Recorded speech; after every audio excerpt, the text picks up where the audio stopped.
So the windbreak's just coming into leaf behind me. This is alder we planted as 80cm whips about two summers ago.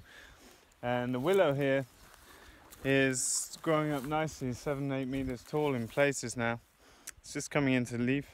We've got spruce down here every 3 meters to form a winter windbreak. And I'm making a video today because I'm off collecting day-old chicks tomorrow.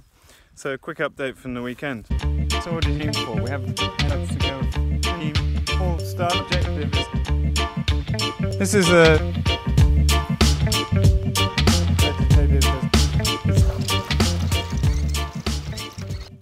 This is Viminalis, a hybrid fast-growing willow that was put in as little 30cm cuttings from twigs straight into a keyline rip in this Mypex.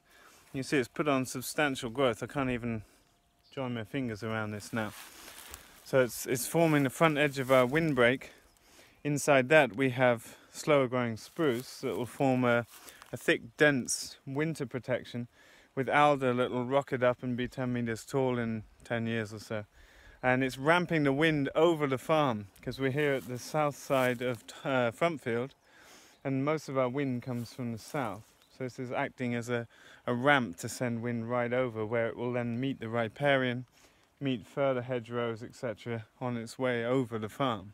The sun's come back out and it's a very rainy day today in the morning, and the night was rainy, so I was very cautious about coming up here early in the morning to check if the birds were fine. And they were fine, they didn't get too cold. It was a bit colder last night. But this is actually the worst pen, where they were still picking after we moved them out to the field. But there's no new wounds, all the wounds are drying up nicely. So I think the fact we got the birds out on time was a great decision. And we've got the brooder ready now. We're going to have a look at that. The next batch of chickens arrive tomorrow, 800 birds.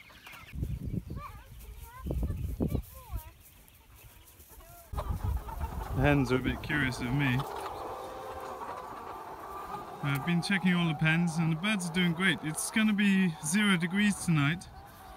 And I was a bit concerned of moving the pens this morning onto wet ground. It started raining last night, but the birds were quite dry and comfortable when I came up to check late in the evening. But now it's going to be freezing at night. I'm going to make a decision after dinner whether to put a bit of straw down in the back quadrant, the most covered quadrant of the pens, to see if they will be able to keep a bit warmer there. They're still very young birds and they're not supposed to have gone out on pasture till tomorrow. I found an escaped hen here. It's very curious.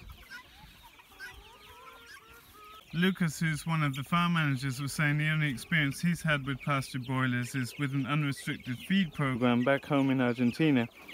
And he was saying at this age he observed birds that couldn't walk. And that's the problem with this breed of bird. They are bred to just eat and grow very fast. So it stresses the importance of a restricted feed program, which we've been refining ever since we've been here.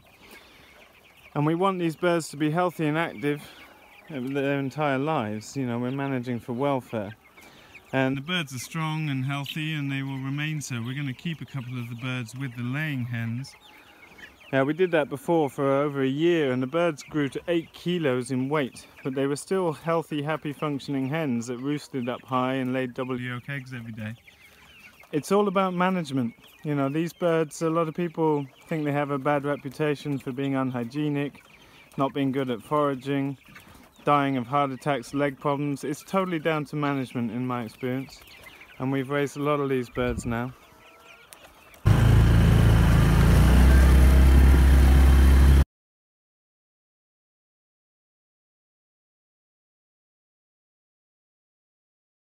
We've been putting the yurts up on our day off. It's a fun thing to do for people. And they're technically gers. A ger has straight roof poles, whereas a yurt has steam bent poles that actually truly transfers the weight down into the walls. Very beautiful spaces. This is our teaching yurt, and then we typically eat in this yurt. We stopped because it was weekend and we wanted to take it easy. So this one will be up soon. And this is a teaching space for the courses we run, and the library goes in here. And maybe I'll make a separate video about these, because these are very nice structures. I used to run a yurt building company when I was in my early 20s, and it's a joy to make and a joy to be in. Circular spaces really change the way you think about space, and perfect for group settings where people can see each other rather than more formal settings we're perhaps used to. But very nice structures. Johanna and I built these two in about 10 days a couple of years ago, and very nice. I mean, about 60 square meters, so you can fit up to 40 people comfortably seating in here.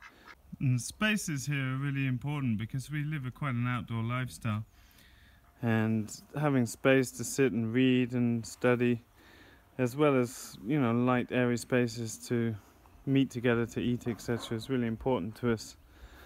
This is our main yard that turns into a sort of social space where we have fires, and the sauna is obviously here. And so it's a real big shift for us to have the yurts up, and looking forward to getting this one up next week. So all is going really well with the birds out on pasture now. It's a bit cold and wet last night, but it's going to go down to 0 tonight. So we're going to put straw down so it can get up off the ground, keep it a bit warmer. I'm now coming in the brooder to add water to the bedding, and then I'll fork it over gently before putting new bedding in. Then I'm going to bring in the air compressor and just clean off the lights. You see they gather a lot of dust, and obviously with sitting on a hot object, that's not ideal. So I'll just clean them up, and we've got 800 birds arriving Monday to start the second batch for the season. We're doing this just to start a microbiological nappy, as it were, and it's not an exact science with the amount of water. I'm just giving everything a little covering, and then I'm going to put about 1 inch of new bedding on top of this once I've forked it over. And I'm not going to turn it over completely, I'm just going to sort of make sure the water gets more evenly distributed. And then I'm going to put the lights on today. So I'm actually going to use probably 2 cans per 10 square meter pen. That feels like about the right amount.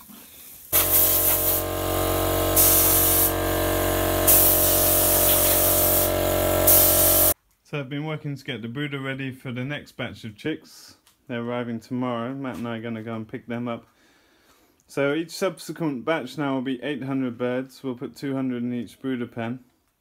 And we've put 2 watering cans of water in each pen and raked it over. And then we've added new sawdust on top of that. Cleaned the lights of any dust that was accumulating on them to make sure there's no fire risk. And we've spaced out the waters and feeders to make sure they move around a lot in their early days, which helps with their general physical development. And we put the lights on early to get it heating up in here for at least 24, better like 36 hours. We're not going to be using the heater anymore. It's getting warmer outside now. But it's important to get the bedding up to temperature, because the young bird has just got down and it loses most of its body heat through floor contact. So you really need to make sure the spaces under these lights are adequate size and temperature before the young chicks come in. So I've been in the slaughtery today just hooking up the new plucker, sanitizing everything, getting it all set up for slaughtering the old hens now, and just checking everything's working, all the water connections that we've had turned off for the winter. It's good to be, you know, ready ahead of time. And everything seems to be functioning. The chiller is working quite well, which means it's probably a pressure related thing, because the temperature is warmer outside, but it's been at 0 degrees for a couple of days, just testing that out. So it's going to be the first opportunity for the crew to learn the process of bringing birds in, plucking, scalding and plucking, eviscerating, going through to the clean side into the chiller, and how we monitor the birds, how we check for diseases, etc., which we never really have because the birds are so healthy. The kill stations are out here. So it's a chance for the crew to learn how it works ahead of time, and then our first slaughter week we'll be doing 1,000 birds that week, so it'll be requiring a bit of attention to get everything going. But everything looks great in here. So I've just been cleaning up the floor, so we've been coming in with muddy boots. We sold our old pluckers. It's a perfectly good machine, turkey plucker though. Same brand of machine, German company, it's the best brand in Europe. And it's quite slow moving, it's a nice machine. And it's good for up to 35 kilos of chicken, which is more than we'll ever put in. Everything is timed and you need a good team working together really to optimize the workflow. The kill cones are 6 birds each, and it takes twice as long to bleed as it does to scald and pluck. So there's a bit of a workflow to get it organized that everyone is in constant motion, as it were, and the birds aren't piling up anywhere. We have to show the chill down of the birds. We have to show how long it takes for a bird to be killed, bled and get through here, and how long to reach core temperature. So we probe a few of the birds to make a record throughout the day to prove that we've chilled them adequately. And this chiller is good for like 500-600 kilos of meat to get it down to the correct temperature in time, so it's not a problem. And yeah, I'm excited to dress these birds and have a bit of a meat supply as well as supply some of the local schools. The pigs have done a fine job turning this over. See the contrast here with the grass starting to grow. And as soon as we're going to start building fence next week, it's a busy week next week, we're going to slaughter the old hens, and we're also going to start the fencing and potting up strawberries for the tree lanes. As soon as we've made a new fence, we'll get these out of here now. They've done a great job. There's still some patches they haven't touched, you might just be able to make out. And they haven't taken out too many trees yet, and so it's about time for them to move on, and this will become very lush pasture species later in the year. That's it for today, folks. Thanks for watching our videos as always, and don't forget to click subscribe and share the videos on your page if you think your friends will benefit from watching it. You can find out more in our book, Making Small Farms Work. See you next time. So I've just stopped checking the birds.